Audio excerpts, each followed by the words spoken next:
শীতটা কিন্তু এবার বেশ জমিয়ে পড়েছে, আর শীত পড়েছে মানে বাঙালির পিঠে পুলির দিনও কিন্তু শুরু হয়ে গেছে। তাই আজকে শেয়ার করছি সরু চাকলির রেসিপি।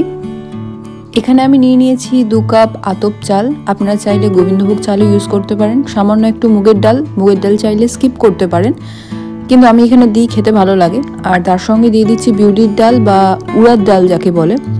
এবার এটা আমি কিছুটা জল দিয়ে সারা রাতের জন্য ভিজিয়ে রেখে দিচ্ছি। সারা রাত যদি ভিজিয়ে রাখা সম্ভব না হয় তাহলে মিনিমাম 6 ঘন্টা ভিজিয়ে রেখেও আপনারা করতে পারেন। তো যাই হোক, মোটামুটি এটা 7-8 ঘন্টা ভিজিয়ে যাওয়ার পর আমি এটা ভালো করে ধুয়ে নিয়ে মিক্সিতে গ্রাইন্ড করে নিচ্ছি। একটু জলও ইউজ করেছি আর একটু লবণ দিয়ে দিতে হবে এর মধ্যে। বেসিক্যালি সরু চাকলি কিন্তু আমার ঝোলা গুড় বা গলা গুড় যেটা আছে সেই গুড়টা দিয়ে যেমন ভালো লাগে, আমার কিন্তু সাদা আলুর তরকারি দিয়েও কিন্তু বেশ লাগে। তোমাদের কিসে ভালো লাগে সেটাও জানিও। এরকম একটা থিক ব্যাটারে পরিণত হয়েছে গ্রাইন্ড করার পরে। হ্যাঁ, তবে এত থিক থাকবে না, এর মধ্যে একটু সামান্য জল দিয়ে দিতে হবে যাতে ব্যাটারটা পাতলা হয়ে যায়। আর জল দিয়ে মেশানোর পর আমি 10 মিনিট মতো এটা ছেড়ে দিয়েছি যাতে একটু ফার্মেন্টেড হয়ে যায়। অনেকে বলে শুনেছি সরু চাকলি বানাতে গেলে উঠতে চায় না, তাওয়াতে লেগে যায়। এক্ষেত্রে কিন্তু এরকম কিছুই হবে না। তার কারণ আমি একটা কথা বলি, এখানে চালটা কি সিলেকশন হচ্ছে আর ডালের পরিমাণটা ঠিকঠাক রাখাটা ভীষণ দরকার, না হলেই এটা উঠতে চাইবে না বা তাওয়াতে লেগে যাবে। তো যাই হোক, গ্যাসটা লো ফ্লেমে রেখে তাওয়া আমি বসিয়ে দিয়েছি। আর এখানে আমি দেশি ঘি নিয়ে নিয়েছি।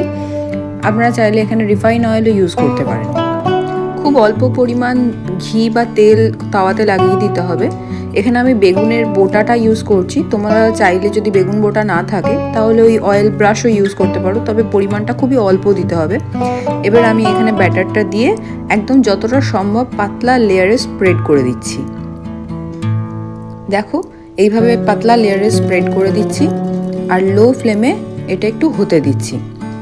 চাইলে কিছু কভার করতে চাইলে কভারও করতে পারো, তবে আমি করি না, বাইরের আউটার লেয়ারটা তাড়াতাড়ি ড্রাই হয়। এবার এটা উল্টে দেব। উল্টে দিয়ে খানিকক্ষণ রেখেই এটা আমি ভাঁজ করে তুলে নেব। চালের সিলেকশনের কথাটা বললাম এই কারণেই, কারণ আতপ চাল বা গোবিন্দভোগ চালের জায়গায় যদি কেউ সিদ্ধ চাল, মানে যে চালে আমরা ভাত খাই সেই চাল দিয়ে কেউ যদি সরু চাকলি করতে যায় তাহলে কিন্তু খুবই অসুবিধা হতে পারে, এইভাবে খুব সহজে উঠবে না। তো যাই হোক, এই যে সরু চাকলিটা হলো, এটা কিন্তু ভীষণ নরম তুলতুলে খেতে হয়েছিল। তোমরাও এরকম একবার বানিয়ে দেখতে পারো। ভিডিও ভালো লাগলে একটা লাইক আর সাবস্ক্রাইব করে দিও। দেখা হবে পরের রেসিপিতে।